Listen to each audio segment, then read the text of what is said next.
రాష్ట్ర ప్రజలందరూ ఈ విడ్డూరాన్ని విని నవ్విపోతున్నారు.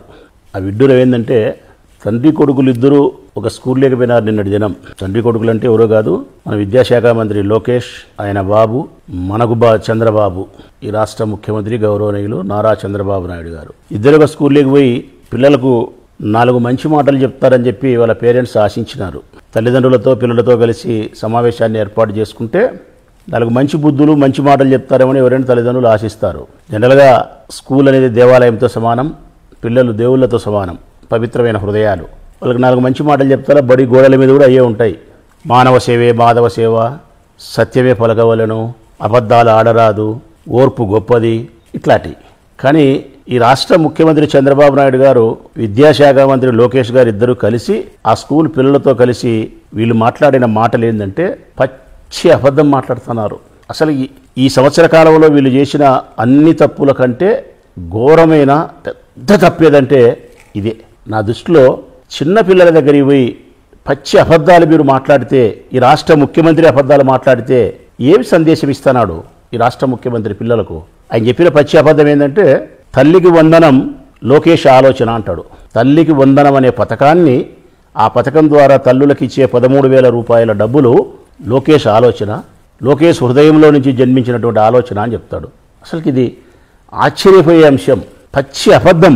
అక్కడ నుండి తల్లిదండ్రులకు అందరికీ అర్థమవుతోంది ఇది జగన్మోహన్ రెడ్డి గారు 2014 ఎన్నికల కంటే ముందు ప్రకటించినటువంటి పథకం. 14 నుంచి 2019 ఎన్నికలకు ముందు ప్రకటించినటువంటి పథకం. 2019లో గెలిచిన తర్వాత 19 నుంచి 24 వరకు అమలు చేసిన పథకం అమ్మఒడి. ఆయన ఉద్దేశం ఏంది? అక్షరాస్యతను పెంచాలా, పేద బడుగు బలహీన అన్ని వర్గాలకు సంబంధించిన ప్రజలు ఉన్నతమైనటువంటి విద్యను అభ్యసించి ఉన్నతమైన స్థితికి రావాలా, చదువుకోవాలంటే డబ్బులు లేవని ఇబ్బందులు పడే పరిస్థితి ఉండకూడదని చెప్పి తల్లుల అకౌంట్లేకే 15,000 రూపాయల డబ్బులు పంపించి విద్యా విధానంలో మార్పులు తీసుకొచ్చి ఈ రాష్ట్రంలో విప్లవాత్మకమైన మార్పులు తీసుకురావాలని చెప్పి ప్రయత్నం చేసి సఫలీకృతుడైనాడు. అందులో నుంచి పుట్టిన పథకమే అమ్మఒడి. ఈ పథకానికి పేరు మార్చి అమ్మఒడి అనే పథకానికి పేరు మార్చినారు తల్లివందనం. తల్లివందనం అని పేరు పెట్టి ఈరోజు ఆ పథకం లోకేష్ ఆలోచన అని చెప్పి చంద్రబాబు నాయుడు పిల్లలకు పచ్చి అబద్ధాలు చెప్తే ఎంత అన్యాయం అసలుకి ఇది. నువ్వేదో నీ కొడుకును పెద్దోళ్ళు చేసుకునే దానికోసం, ఈ రాష్ట్ర ప్రజల హృదయాలలో నీ కొడుకును గొప్ప నాయకునిగా తయారు చేసేదానికోసం చేసే ప్రయత్నంలో భాగంగా మరొక తల్లి కన్న పిల్లలకు ఇట్లా అబద్ధం మాటలు నేర్పిస్తే ఎక్కడికి పోతుంది సమాజం? అసలు ఆ తల్లులైనా తండ్రులైనా ఏమనుకుంటారనే జ్ఞానం కూడా లేకుండా ఇంత అబద్ధాలు ఎట్లా చెప్పగలుగుతున్నారు మీరు?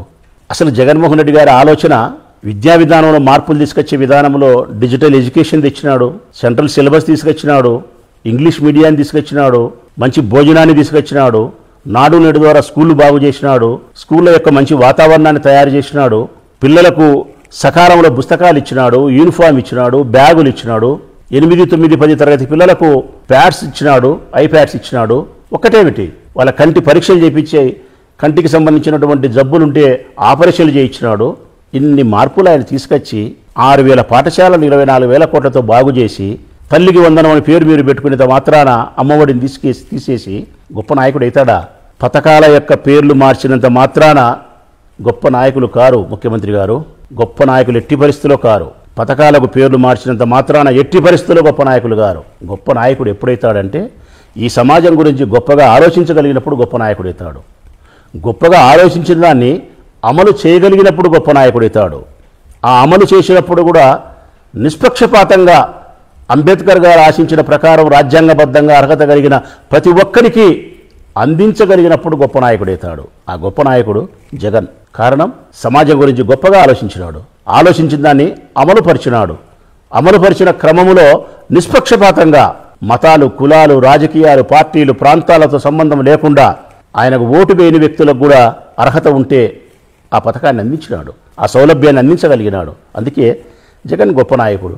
నీ పరిస్థితి ఎక్కడికి వచ్చిందంటే లోకేష్ బాబు గారిని కూడా ఆ స్థాయిలో ప్రొజెక్ట్ చేయాలా, చూపించాలా అనేది నీ ఉద్దేశం. ఈ సందర్భంగా నీకు ఒక మాట అయితే చెప్పగలుగుతా, చిన్నవానైనా కూడా, నక్కకు వాతలు పెడితే పులి కాదండి. నక్కకు వాతలు పెడితే పులి కాదు, నక్క నక్కే, పులి పులే. లోకేష్ బాబు గారికి కూడా జగన్మోహన్ రెడ్డి లాగా నువ్వు చూపించాలనుకొని పథకాల పేర్లు మార్చి ఆయనకు ఆపాదించే ప్రయత్నం చేస్తే ఎట్లా నక్కకు వాతలు పెడితే తోలు ఊడిపోతుంది, నక్కే అవుతుంది తప్ప నీ కుమారుడు కూడా తోలు ఊడిపోతుందే తప్ప జగన్మోహన్ రెడ్డి కాలేడు. కాబట్టి గొప్పగా ఆలోచించేది నేర్చుకోండి, ఆ ఆలోచనలను అమలుపరిచేది నేర్చుకోండి, అమలుపరిచేటప్పుడు నిష్పక్షపాతంగా అమలుపరిచేది నేర్చుకోండి. అన్నిటికీ మించి అబద్ధాలు ఆడకుండా ఉండేదానికి ప్రయత్నం చేయండి. నీ జీవితం అంతా అబద్ధాలతోనే రాజకీయ జీవితం ముగిసిపోతూ ఉంది. నువ్వు అబద్ధాలు చెప్పినందుకు, మా మీద విజయం సాధించినందుకు ఉండే బాధ కంటే ఇది ఎక్కువ బాధ ఉంది. కారణం, చిన్న పిల్లలకు నువ్వు అబద్ధాలు చెప్తారావని, చిన్న పిల్లల యొక్క జీవితాలను కూడా నాశనం చేసే ప్రయత్నం చేస్తానావని, వాళ్ళ భవిష్యత్తును పాడు చేసే ప్రయత్నం అబద్ధాలతో చేస్తానని నా బాధతోనే ఈ హితవు మీకు చిన్నవాడినైనా హితవు చెప్తా ఉన్నా.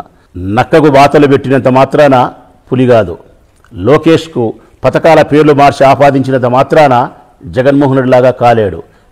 జగనే, మీరు మీరే. తల్లికి వందనం పేరును అమ్మఒడిగా తల్లికి వందనం పేరు మార్చినంత మాత్రాన నీ కుమారుడు రూపకల్పన కాదు. ఇది జగన్మోహన్ రెడ్డి గారి యొక్క మానస పుత్రికే అమ్మఒడి.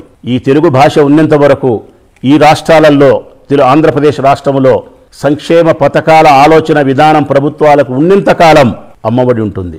అమ్మఒడి ఉన్నంతకాలం ప్రజల హృదయాలలో జగన్మోహన్ రెడ్డి జీవించే ఉంటాడు.